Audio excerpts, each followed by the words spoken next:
Today I've got another Technique Tuesday, and what we're going to be doing is we're going to be combining embossing powders with embossing paste.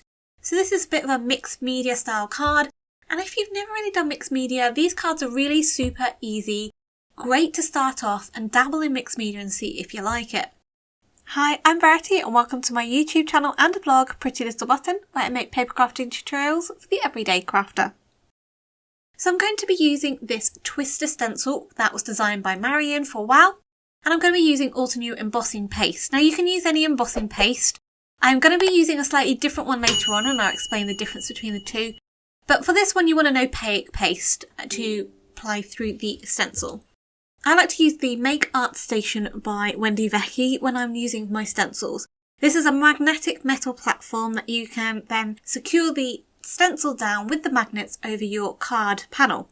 I find this is really good at holding it. They're really strong magnets. You get 4 of them, and I find it works really well with these kind of stencils, especially when I'm doing sort of mixed media pieces. So I've got an A2 card panel here, and I'm just positioning the stencil over with the sort of the centre of the twister towards the top of the panel. And I'm just using that ruler just to mask off one of the edges of the corners so I don't get so much paste over that area. I'm applying the paste over the stencil with a metal spatula. Now you can use a plastic one. It's a total preference as to what kind of a material you like to use for your spatula. And I'm just applying this all over through those holes.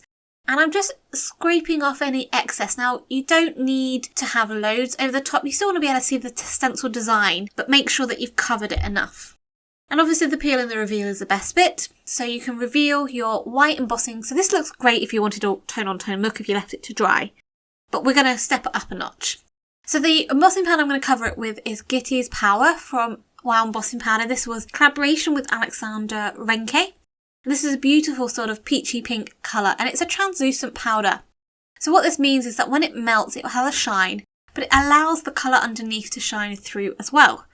So you can either leave this to dry naturally and then heat set, or you can heat set whilst the paste is still wet. So the heat gun will not only melt the powder, but it will dry the embossing paste too. And it can cause your embossing paste to bubble up and give some extra texture. So if you love texture in your card making, then obviously heat set the powder whilst the paste is still wet. If you don't really like texture, let it dry completely and then heat set the powder. The powder will stick to that embossing paste because it's wet, so you don't have to heat set it straight away. So I'm going to show you this again, but we're going to do it with some coloured cardstock.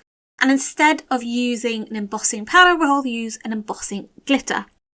Now obviously with the embossing paste, if you do not wash your stencils straight away and just leave them to one side on your workspace, the paste is going to dry over your stencil and it could ruin the design of your stencil. You could get embossing paste stuck in some of those holes. Same applies to the spatula. If you don't clean it, then it will get paste stuck on it. If you haven't got time to wash it straight away, just pop it in a sink with some soapy water. Now for this one I said we were going to use some embossing glitter, and this is California Gold. So with embossing glitter we like to heat set from behind because we want to trap that glitter in the embossing powder before it has a chance to fly away, and if you do that on the top sometimes it can fly away. Now again, you can either heat set this whilst the embossing paste is still wet, or you can heat set it when the embossing paste is dry. Now if it's dry, it's more likely to have trapped some of that glitter in, but it may not have trapped it all. I always suggest that you would heat set even with the embossing paste from beneath when it comes to embossing glitter. And you will be able to get that heat transfer the card and the embossing paste to that embossing glitter powder to melt and trap your glitter in it. So don't worry about that. Now the last example I'm going to show you, we are going to use translucent sort of matte embossing paste. This is from Renke. I think this is a texture paste. It's very smooth texture. But I'm going to combine it with WoW Embossing Eco Sparkle. So these are eco-friendly glitter. And I'm just mixing it in with translucent paste. Now obviously with the glitter doesn't have any powder. It will not stick to your card unless you either put it over glue, you put it over the bonding powder, or you put it over double-sided tape, or you combine it with a paste like this. Now if you're going to combine it with paste, it's best to combine it with a translucent paste because you'll be able to see the glitter so much more. If I did it with the opaque paste, you would still get the opaque white embossing paste coming through with the glitter sprinkled in it, but you wouldn't see that beautiful colour or that beautiful shine. So always when you're wanting to mix up glitter with a paste, try and look for a translucent paste. Again, just applying that through the stencil, and then the peel and reveal, which we all love, is just stunning. Now you will need to set this one aside to dry naturally. You don't heat set this because there's no powder to melt. You could probably speed up the drying if you use speed 1 on your heat gun, but I would just set it to dry. You can work on your other 2 cards whilst that is drying. Now to finish off these cards, I wanted to create some sentiments using the Love and Hugs fab foilers, and I'm just going through my collection of colours to decide which I was going to use. I did some blush and some gold, but there are a whole rainbow of fab foil colours to choose from. I'm not going to go through the whole process, but I'm just trimming a piece of the blush fab foil down to cover those sentiments. And then I'm going to place this in a carrier sheet and run it through my ink machine on setting 3. You can use a laminator, it works well in a laminator. Just make sure your laminator is heated up for a while and it's good and hot. And then the peel and reveal as we reveal the sentiments as we peel all that foil back. And it's just absolutely stunning. But remember, don't throw away that leftover foil. There's the solid fab foiler panels, which you just place it over and then run it through your machine. And that black toner panel will adhere all of that blush foil.